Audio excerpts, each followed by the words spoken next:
Hey folks, Flo here with Scaling Up 2023. I'm here with Bettina Hamelin of Ontario Genomics. Bettina, what brings you to Scaling Up? Scaling Up is a conference that brings people together that are like-minded around a circular economy. And I think that's where we need to be. Okay, and why is Ontario Genomics here? Because we have a lot to offer and to collaborate on. And so we're looking for other folks who want to work with us on scaling companies that will help us get to a circular economy in the future. And maybe very briefly, what does genomics have to do with the bioeconomy in 20 seconds? Well, genomics is all about the DNA. The DNA tells us about life, and it's the basis of biology. And so those are the innovations that we're creating that are much more sustainable than petroleum-based production methods. Great expression, a great explanation. Useful, I think, sometimes to set the basis for people who maybe are not in the industry and will want to understand that.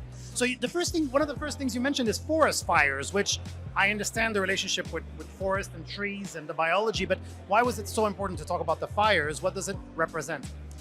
Well, the fires destroy forests and lives and livelihoods. But also they're related to huge amounts of greenhouse gas emissions.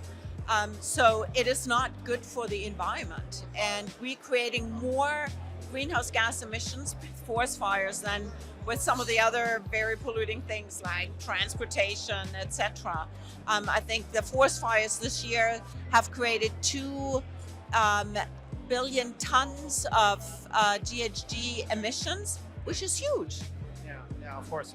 One of the most interesting slides you shared was sort of a fictive 2030 scenario, and it said something like Canada leads the agro-biotech revolution. Can you explain a little bit what it will take for Canada to actually get there in 7 years? So we did an economic model to determine what Canada's role in the agrobiotech space can be. And that's when we determined that it could be an up to $7.5 billion economy that we don't have right now and create 86,000 jobs, which we also haven't created yet. And so these are numbers for Canada, and Canada has a huge opportunity. We have all the ingredients to be leaders in the space. What we need is the right partnerships and the funding and the scaling up opportunity for those innovations. Pun intended, I love that. So you mentioned 2 countries, one of which I am half of, Netherlands, and the other one Singapore, which are often cited as examples for their economy, for innovation, in this case, agriculture, which Singapore may make people kind of wonder. You can explain that. But those countries are also very different, right? Their size, their economy, et cetera, et cetera. So what can we realistically learn from those quite different examples? Look, these are smaller surface countries, and they have other, let's say, geopolitical and social imperatives compared to Canada. Yeah. I think what we can learn from them is that they create these incredible partnership environments that leverage funding from different sources, and also they learn from each other. So they bring together, because there's less space, they bring together the researchers and the government and industry to co-create opportunities. Okay. We have vast space, yes, but we have the innovation capacity, we have the discoveries, we have incredible academic leadership.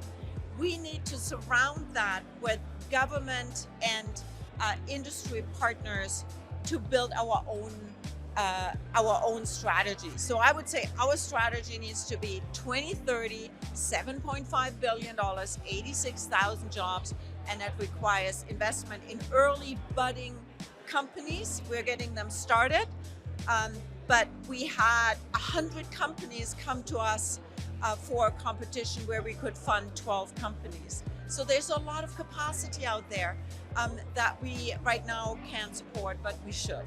I have to ask you a bit of a challenging question here, which I think you'll answer very well. So Ontario Genomics is part of a national network called Genome Canada, of course. So we have similar centers in Alberta, in the Atlantic, in BC, I think, and maybe in Quebec, probably in Quebec.